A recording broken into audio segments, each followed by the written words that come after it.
Good afternoon. I'm Dara Bunjon.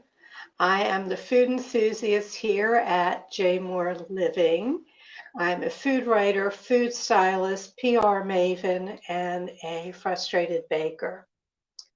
The Food Enthusiast airs weekly, and we archive all the shows. So if you've missed one, go back either on our Facebook page here at JMOore or on the website. Take us for your walks, your runs, your drives. We love it when you go back and enjoy the shows over and over again.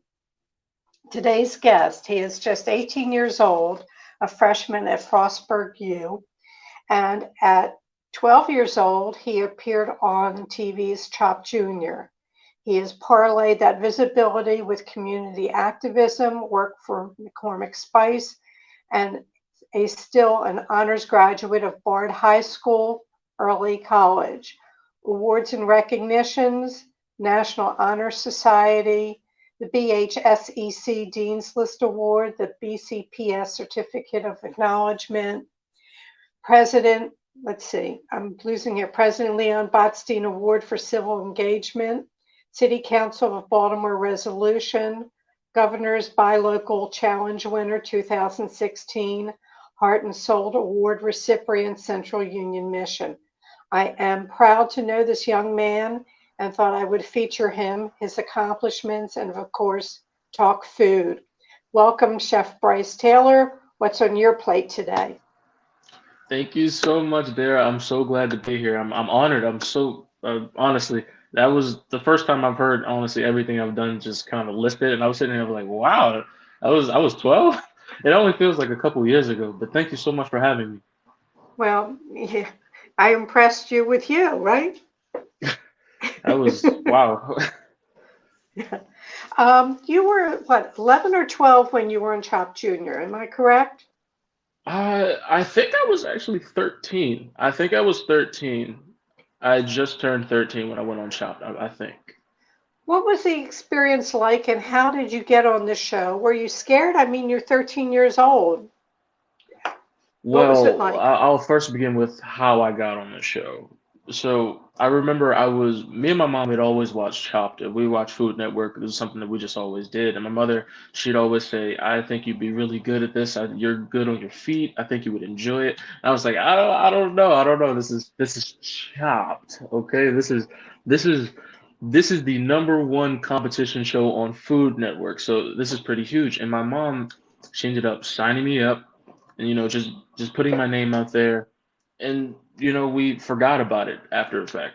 So I remember this, I was sitting in class and I got a call from the office, the main office, and they were like, Bryce Taylor, please report to the principal's office. I said, what did I do?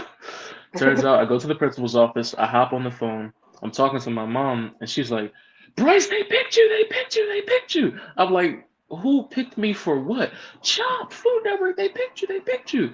And I sat there and I was like, wow, I'm about to go on Chop, I'm about to go on Food Network, I'm about to go on TV. It blew my mind. It absolutely blew my mind. So of course, the number one thing that you want to start doing is preparing. I'd always been cooking, but this was my first competition. So I did everything that I possibly could. I reached out to so many different chefs. I spent time at Stratford University with Chef Eric Yeager teaching me some basics. He gave me my first knife. It was at that moment where I really took that time to try to hone my skills, just so when I went on there that I knew what I was doing. I had some training, and I was gonna hit the competition and just hit the road running. Honestly, Well, the it, experience, yeah. crazy. Um, let's see. You got into cooking when you were around 5 years old. Around 5 and 6, yes. Yeah. Do you remember what the first dish was that you made? By myself, I could never forget it. I asked my mother, could I make a grilled cheese? And she said yes. She left me alone in the kitchen. She said that I had it. I was around like six or seven when I was able to cook by myself. And of course, I burned it. I burned it. I charred it. It wasn't a grilled cheese. It was a burnt cheese. The cheese was unrecognizable. The bread was unrecognizable. It was smoky in the kitchen. She didn't really walk away. She just went and sat down. But yeah, I burned it. That was my first fail. That was my absolute first fail. But I kept working on the grilled cheese until I perfected it. Okay. Who do you give credit for your inspiration, inspired your love of food? My inspiration for food, in the beginning, it definitely came from my mother's cooking and my grandmother's cooking. But honestly, I had an innate passion for food. I've always loved food. Even as a kid, I always begged my mother, can I order off of the kids menu? Can I order from the adult menu? I want to try newer foods, more advanced foods. I've always been a foodie at heart, so of course, cooking in and of itself came from, watching TV, watching people like Gordon Ramsay on TV Right. and other famous chefs. But the love for food truly comes from within for me. Yeah. You were a student news reporter for the city's school student media team. You were very much comfortable on camera, I've noticed from your videos and talking with people. What was your favorite moment or interview at that time working with the city school student media team? Wow. The media team is that's almost I think almost 7 years worth of interviews. It was honestly one of the greatest experiences of my life. Let's I can name two off the top. The first, this was actually a year and a half ago. The very first piece that I produced, I wrote the script, I wrote the story, uh, I directed it, and I hosted it all at the same time. And it was the city schools experiment. So one of the issues with Baltimore City Public Schools was trying to engage the students in the school lunch and the cafeteria food. You know the stigma behind cafeteria food. It's Right. nasty, it's gross. I'm not going to eat it. I'd rather go to the vending machine. So I held a social experiment where, I had to test it out a little bit. I took a normal chicken sandwich from our school's cafeteria and I dressed it up. We call it, I chef Bryce the sandwich a little bit, all with the same ingredients that they use. I just added some lettuce, some tomato, some of the sauce. I made the bread look, beautiful, nice and oiled and shiny. And I handed it to them, and they said it was the best sandwich that they had ever had in Baltimore. And from that moment, we were just like, so it's not necessarily that the food is nasty. It's that presentation wise, it isn't presented well to make students actually want to consume it and eat it every day. And we were just putting out so many videos. I think we did another one with like chicken teriyaki, and it's just like the food itself isn't bad. It's really just the way it was presented, and that did extremely well. I remember that was like the talk for almost like I think it was like 5 or 6 months. That the city schools lunch experiment with the chicken sandwich and the boom boom sauce. That's actually really one of my favorite pieces because it is mine wholly. I did it. I wrote everything. That was my number one. I actually What's a really boom enjoyed it. boom sauce? Oh, the boom boom sauce. Okay, so I forget the company, but it's this really just it's this normal orange sauce. I'm pretty sure it's like buffalo and mayonnaise based, but it's spicy, it's creamy, it's so good. It is so Did good. Were they able to adapt that for a sandwich, or it was an experiment that proved that you were right and that it still went on being pretty bland? Honestly, so that everything that I used for the sandwich was already it was they provide that normally the boom boom sauce they give it in the small cups whenever we have chicken sandwiches. I believe that once the video rolled out that we were like a bunch of different cafeterias were able to implement the presentation Okay, over a lot great. because when you present the food well, it looks better and it sometimes tastes better. It definitely does. Definitely does. It's nothing like a plate of brown food to be uninspired. That's how we put things on it, though. The old time of dressing up a plate, they put half a slice of orange and a piece of kale. It had Oh no my meaning as goodness. to what was on the plate. They did their best to dress it Oh up. no. Uh, Bryce, you are an avid public speaker. You're Yes. comfortable within yourself and being out there. You recently, or maybe just prior to COVID, you were a moderator for an education panel discussion hosted by Jill and Melinda Gates Foundation. How did that come about? Who was on the panel? What was the panel about?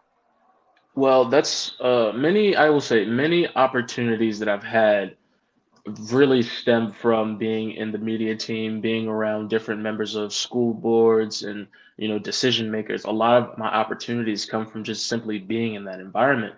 And one of, the Bill and Melinda Gates being a moderator, it came from one of the members of the school board, Miss Christina Ross. She said I would be perfect for this. I would be the perfect moderator.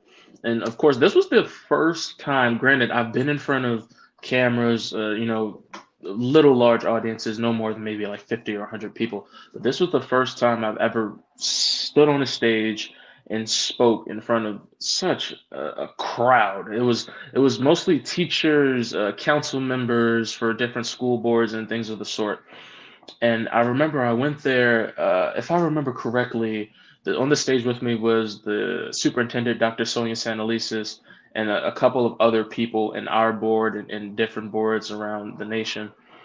And I remember it was nerve-wracking, but it was almost really really natural for me. It's something about being in front of the camera, being in front of, large audiences, being able to just speak and allow people to hear what I'm saying, that it just feels natural.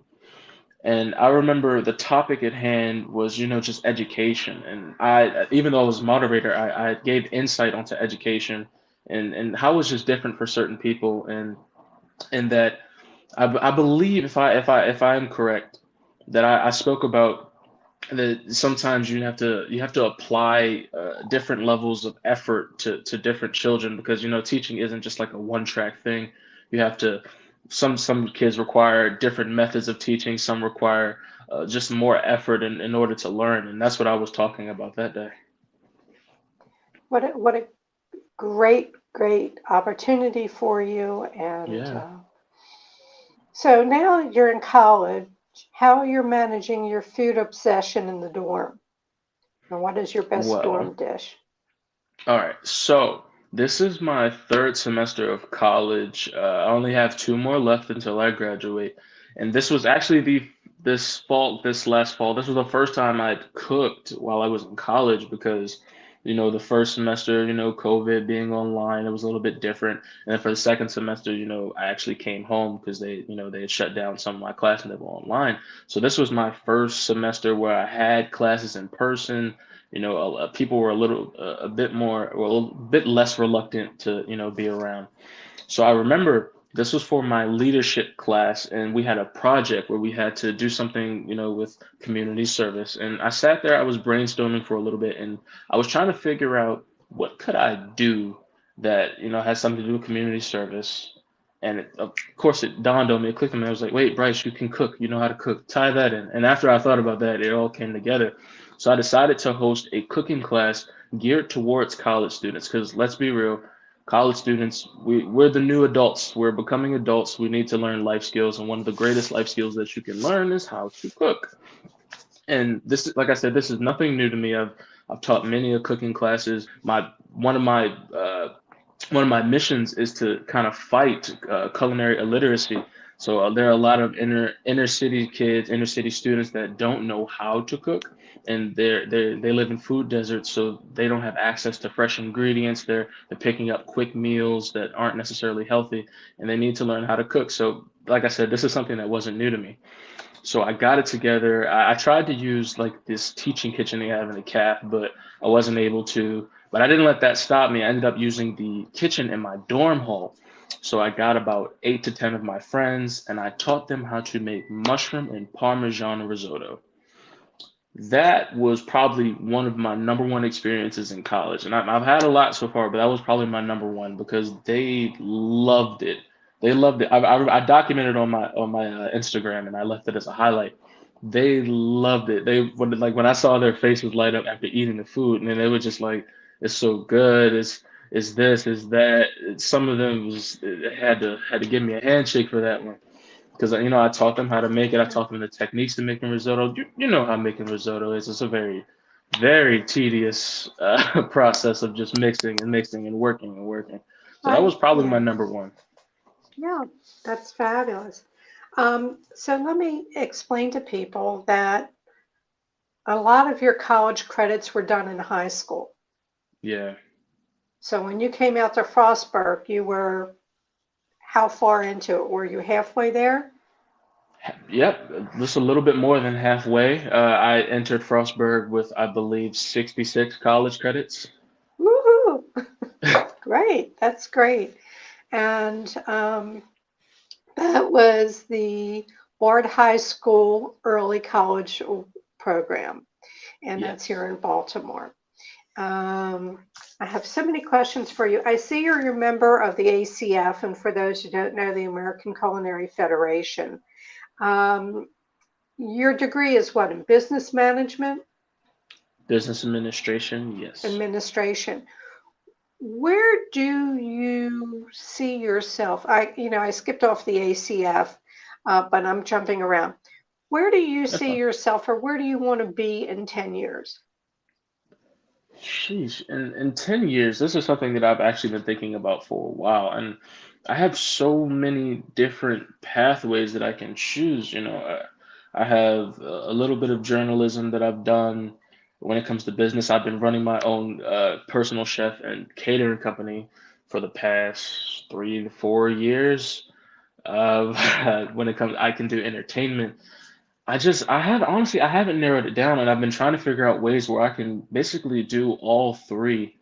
In 10 years, what I see myself running my own business, being able to continue what I do on Instagram. I would hope in 10 years now that I've gained a larger following, but continue to entertain, continuing to teach kids. And honestly, I want to go past kids because there are adults now that weren't afforded those opportunities to have someone there to tell them, how important cooking is, how important to learn about food is. I see myself doing that, but on a much larger scale. And that's honestly my dream. I don't know how I'm going to do it yet, but that's my dream to do that. I have no doubt that you will figure it out.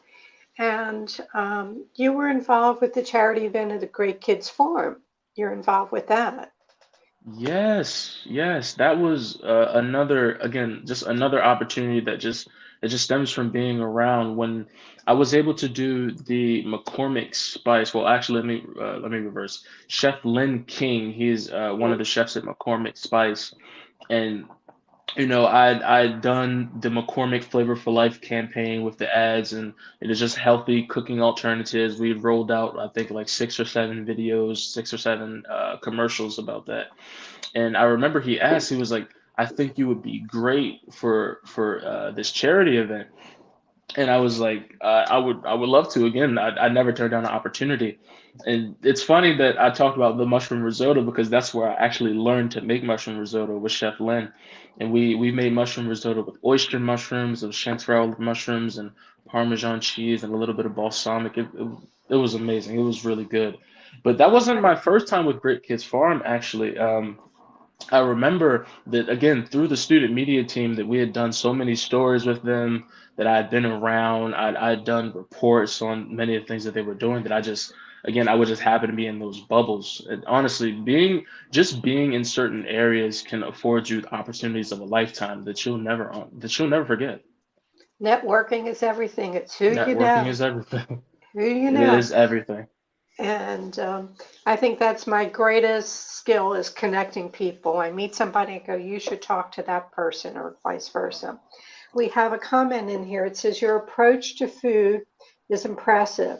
My greatest culinary achievement in college was boxed macaroni and cheese. And you know what? I always tell people that the fact that you even if you took it out of the box, even if you put it on the stove, it's the fact that you took the effort to even cook, because a lot of people, they don't even know how to do that even with instructions. You'd be surprised how many people, if you even give them instructions, they really don't know what to do. And like I said, cooking is really a life skill, so I applaud you for being able to do that, because I have friends that I know that they can't even do that if they try. It's the fact that you even took the chance to cook it on the stove and boil some water. That's still in and of itself great. Right, right. Um, you're going to choose one, and I'm going to ask you why. All Out righty. of these, chicken, beef, pork, turkey, fish, shrimp, lobster. Choose one and why. Yeah, what are you doing to me? What are you doing to me? Oh my goodness. Huh. Okay. And people who know me know it would be lobster, but that's another story. What are you doing to me? Oh my goodness. Okay. I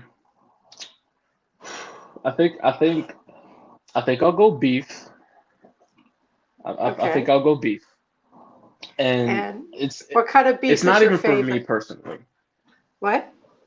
It's not even beef personally for me. I just know I cook it really well. It's something Okay, that I okay. just cook well. But All right. all right, so let's go Um, cut. okay. Here's another one. French, Italian, Thai, Chinese, Mexican, Spanish, or regional American. What are you doing to me, Jared? I don't. Oh my goodness, I hate choosing. Can I say fusion? I love fusion cuisine. I think for now I'll say Italian. Italian. Okay. Because you told me before, you just ate at Soda Sopra here in Baltimore and had a Yes. fantastic meal, and their food is wonderful. Magnificent. Favorite meal? Got one more for you. Breakfast, lunch, dinner, brunch, and That's a what's your bit favorite easier. dish? Dinner, dinner, dinner. That's easier. And your ideal dinner, if somebody could put the perfect plate in front of you, what would it be?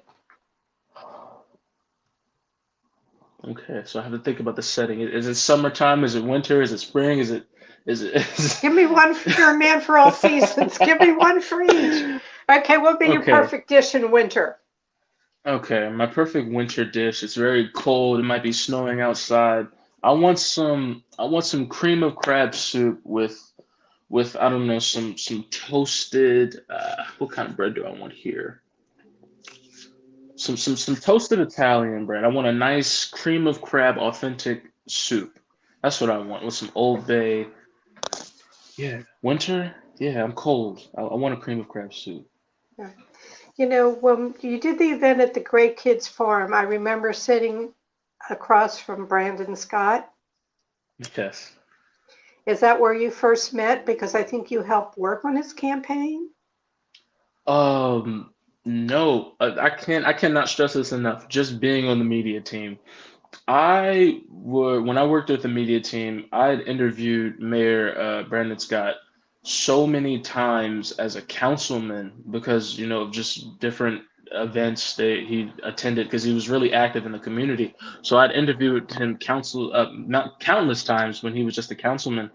And honestly, we almost grew together. I mean, of course, he grew to mayor. He went to council president, then straight to mayor. And he saw me grow up, and I saw him just honestly advance his career, and it's amazing. So we had that relationship before. Now I didn't work on his campaign, but I worked on his transitional team, and he had chosen me personally. He said, "I think you would be great. This is a good opportunity for you." And being on that transition team was definitely an eye opener. And it allowed me some insight into some of the different issues that a lot of people have in the city, with the city, and just business and things of the sort because I was part of the business and community workforce transition team. Okay. Best piece or worst piece of advice given to you? Ah, best piece of advice. One of the honestly, I'll do two best pieces of advice. Just like you said, network, network, network. That's something that it's an ideal my mother instilled in me at a pretty young age. Just be around, talk to people. Speak your mind. Tell people who you are. Get your name out there. Network, network, network. My mom always tells me that. And two, this is a chef basic. Whenever you're cutting, keep your fingers in so you don't cut If you yourself. And don't, to they're this going to look day, like that too. Right. to Right. this day, I have never cut myself with a knife. Well, you have to pay attention. You can't just, when people cut themselves, it's when they're not paying attention or they're That working too. with a dull knife. I adore your mom, Danielle. Um, how has she been handling you being away? So I know that at first when I left, it was, and everyone thinks that because I do most of the cooking, so everyone thinks when I leave that my mom, she's just gonna starve. Like she's not, like she can cook. She has some cooking chops. Like when I left, she ended up, I believe she made some risotto. I believe she made different meals of the sort. So when I'm gone, she can throw down in the kitchen, but because I basically took the mantle of like the house chef and I was cooking lunch, breakfast, dinner for the past 7 or 8 years. I've been the main one cooking. I guess it was a hard transition, but she still cooks when I'm gone. She actually makes a note of it because she always posts about it on Facebook every time she cooks.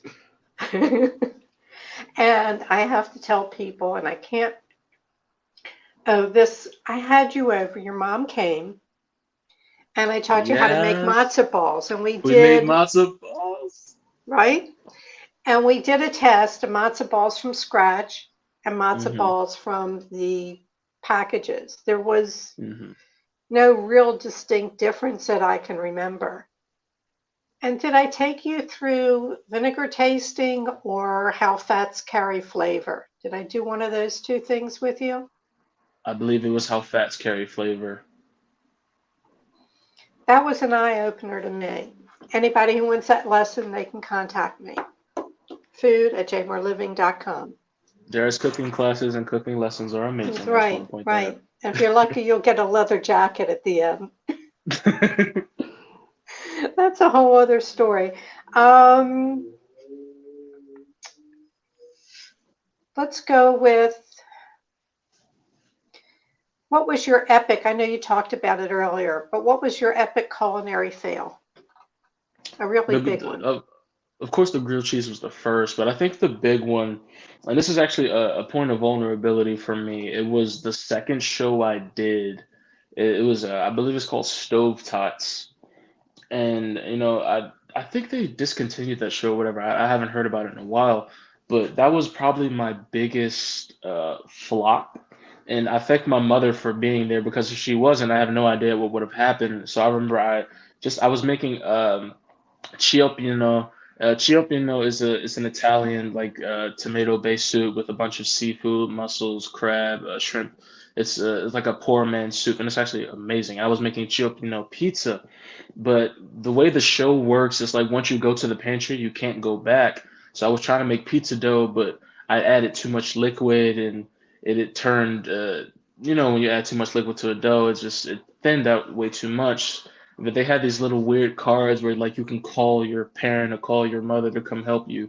And she came through and she helped me improvise. So instead of, kneading out the dough, tossing it like you do normal, we ended up making like a pizza pancake base. So I took the dough and she suggested that you put it in the pan, fry it a little bit, and then you can bake it, just to get it, just That's dense enough great. so you Great can be able to make a advice. pizza out of it.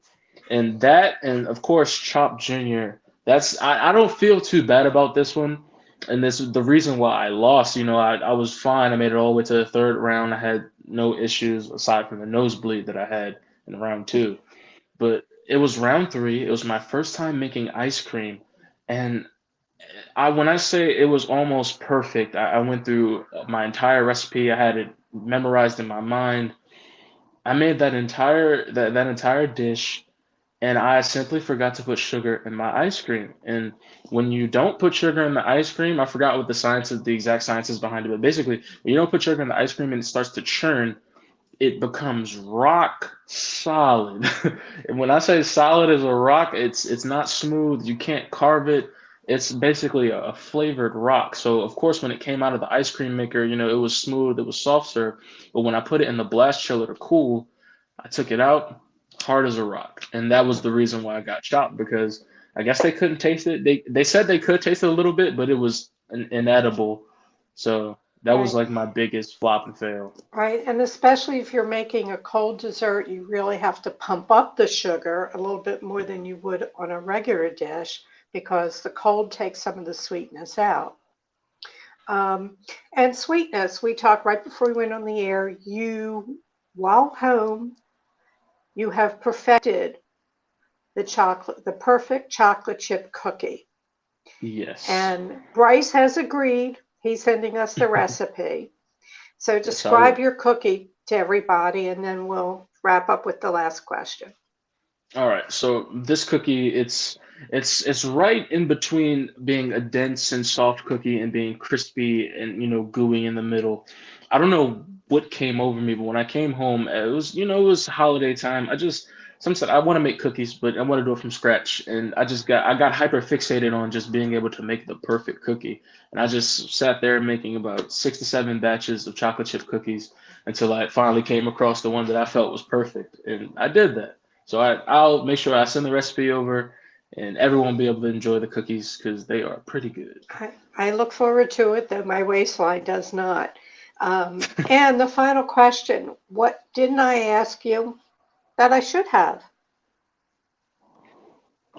Honestly, you hit almost every point that I love talking about. The number one, and I really like to drive this home, that food is a communal. Food brings people together. It allows people to experience different cultures. It allows you to just become open-minded and become well-rounded. I like to encourage everyone to just, if you don't know something about a group of people, or if you don't know about their culture, I say start with the food first, because Yeah. as you're eating the food, you can learn the history, you can learn customs, you can learn everything of the sort. So just honestly, just keep eating, everyone, and stay well rounded. That's really something I like to hone in on.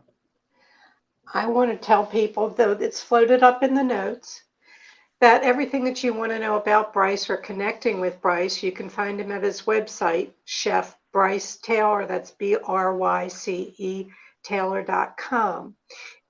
His social media links are there. Everything that he's done, you can reach out to him for small catering jobs. If you'd like to have him as a speaker, if you'd like to have classes, cooking classes, it's all there. And I'm thrilled to death, happy to have seen you grow up a bit and become the man that you are. I'm very proud of you. I know your mother is Thank too. you. And continue good things, blessings on your head. And as I end, moi. Thank you so much, Dara. I appreciate it. I love being here. Well, it's a pleasure having you here. And I'm just going to wrap up some notes here as to who's going to be on the show next week. Next week, Elise Masalis. She's a certified eating psychologist and nutritional expert. Elise's podcast, Once Upon a Food Story, and her recent book, Food Story Rewrite the Way You Eat, Think, and Live. Join us for what proves to be a very enlightening program. And as always, your questions are welcomed on the live broadcast. Should you need to reach me at any time, you can reach me via email, food@jmoreliving. I usually give my social, but for some reason, Instagram shut me down. So if you need to reach me, food@jmoreliving.com. The show will be up on our Facebook page, Jmore Living's Facebook page, Jmore Living's webpage, along with all our previous shows. Please feel free to share the show with friends and family. You help the show grow, the audience. And let me thank you in advance for your constant support over the past 2 years and 92, 93 shows. So until next week, may your plates always, always remain full.